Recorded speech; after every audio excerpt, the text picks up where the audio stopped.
Isang araw matapos ang insidente ng karahasan ng China Coast Guard sa mga Pilipinong sundalo sa BRP Sierra Madre sa West Philippine Sea, buong tapang na pumalaot ang mga barko ng Bureau of Fisheries and Aquatic Resources at Philippine Coast Guard para magsagawa ng routine maritime patrol sa Bajo de Masinloc o Scarborough Shoal na mahigit 100 nautical miles lang ang layo sa Zambales.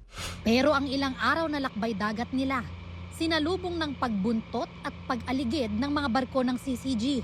Ganito na nga po kalapit ang mga barko ng China Coast Guard mula rito sa BRP Datu Dumangsil. Ang Bajo de Masinloc po ay nasa 124 nautical miles ang layo mula sa Zambales na bahagi ng Luzon. Ilang beses nagpalitan ng radio challenge ang mga barko ng Pilipinas at China. This is BRP Datu Dumangsil 3012. Please keep clear of me and have a safe distance. Over.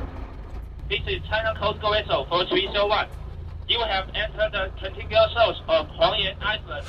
Nang makalapit ng 13 nautical miles sa sentro ng Bajo de Masinloc, walang habas ng binugahan ng tubig ng barko ng CCG, ang barko ng Pilipinas kung saan nakasakay ang GMA News. So kasalukuyan pong ni-water cannon ng barko ng China Coast Guard ang BRP Datu Dumangsil ng Bureau of Fisheries and Aquatic Resources. Ito rin ang barko ng CCG na dating nagbomba ng tubig sa BRP Datu Pagbuaya ng BFAR. Dito rin sa Bajo de Masinloc. For over 2 minutes, the China Coast Guard 3302 ran its water cannon, but it was not a direct hit. It was just a water cannon targeting towards the BFAR vessel, but not directly hitting the BFAR vessel.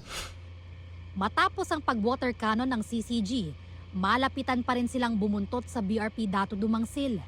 Nagpatuloy sa biyahe ang BFAR at PCG para mamahagi ng krudo, pagkain at tubig sa mga Pilipinong mangingisda sa Bajo de Masinloc.